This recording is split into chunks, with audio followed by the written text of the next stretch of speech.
ಹೊಸನಗರ ತಾಲೂಕಿನ ಹಲವು ಗ್ರಾಮಗಳಲ್ಲಿ ಮಧ್ಯಾಹ್ನ 3:30ರಿಂದ ವರ್ಷದ ಮೊದಲ ಮಳೆ ಸತತ 1.5 ಗಂಟೆಗಳ ಕಾಲ ಬಿರುಗಾಳಿ ಸಹಿತ ಸುರಿದಿದ್ದು ಸಾಕಷ್ಟು ಅವಾಂತರಗಳನ್ನು ಸೃಷ್ಟಿಸಿದೆ.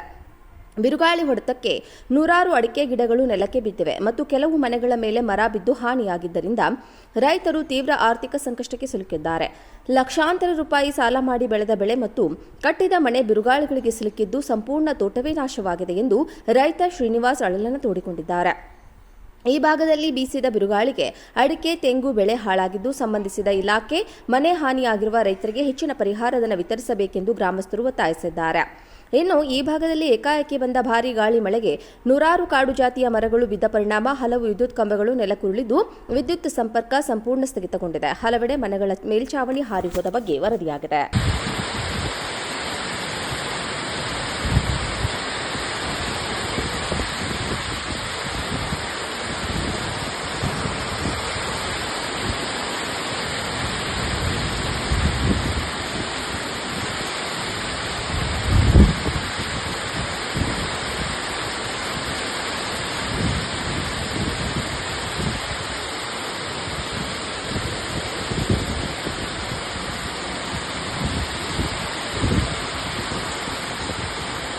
ಪ್ರಥಮ ಮಳೆ ನಿನ್ನೆ ಗಾಳಿ ಸಹಿತವಾಗಿ ಬಹಳ ಮಳೆಯಾಗಿದೆ.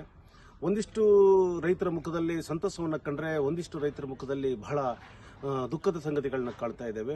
ತೋಟದಲ್ಲಿ ಸಾಕಷ್ಟು ಅಡಿಕೆ ಗಿಡಗಳು ಬಿದ್ದಿದ್ದಾವೆ, ಮನೆಯ ಮೇಲೆ ತೆಂಗಿನ ಮರಗಳು ಬಿದ್ದಿದ್ದಾವೆ, ವಿಶೇಷವಾಗಿ ವಿದ್ಯುತ್ ಸಂಪರ್ಕ ಸಂಪೂರ್ಣವಾಗಿ ಕಡಿತವಾಗಿದೆ. ಈ ಥರದ ಹಿನ್ನೆಲೆಯಲ್ಲಿ ರೈತರು ಮತ್ತು ಸಾರ್ವಜನಿಕರ ಮುಖದಲ್ಲಿ ಪ್ರಥಮ ಮಳೆಯಲ್ಲಿ ಒಂದಿಷ್ಟು ಸಂತಸವನ್ನು ಕಂಡ್ರೆ ರೈತರ ಮುಖದಲ್ಲಿ ತುಂಬ ದುಃಖದ ಸಂಗತಿಯನ್ನು ನಾವು ಕಾಣ್ತಾ ಇದ್ದೇವೆ. ಪ್ರಥಮ ಮಳೆ ಬಹಳ ಭೀಕರವಾದ ಗಾಳಿ ಮತ್ತು ಮಳೆಯಿಂದಾಗಿ ಸಾಕಷ್ಟು ರೈತರಿಗೆ ಹಾನಿಯನ್ನು ಉಂಟು ಮಾಡಿದೆ. ಸರ್ಕಾರ ಈ ಕೂಡಲೇ ಇದಕ್ಕೆ ಸೂಕ್ತ ಪರಿಹಾರವನ್ನು ಕೊಡೋದ್ರ ಮೂಲಕ ರೈತರ ಮುಖದಲ್ಲಾಗಿರ್ತಕ್ಕಂಥ ನೋವನ್ನು ಅಳಿಸೋದ್ರ ಮೂಲಕ ಅವ್ರ ಮುಖದಲ್ಲಿ ನಗುವನ್ನು ತರುವಂಥ ಕೆಲಸ ಸರ್ಕಾರ ಮಾಡಬೇಕಾಗಿದೆ. ಹಾಗಾಗಿ ಕೂಡಲೇ ಕಂದಾಯ ಇಲಾಖೆಯ ಮೂಲಕ ಆದ ಹಾನಿಯನ್ನು ಪರಿಶೀಲನೆ ಮಾಡಿ ತಕ್ಷಣ ರೈತರಿಗೆ ಆದಂಥ ಸಂಕಷ್ಟವನ್ನು ನಿವಾರಿಸುವಲ್ಲಿ ರಾಜ್ಯ ಸರ್ಕಾರ ಮುಂದಾಗಬೇಕು ಅಂತ ಈ ಮೂಲಕ ನಾನು ಸರ್ಕಾರವನ್ನು ಕೋರ್ತಾ ಇದ್ದೇನೆ.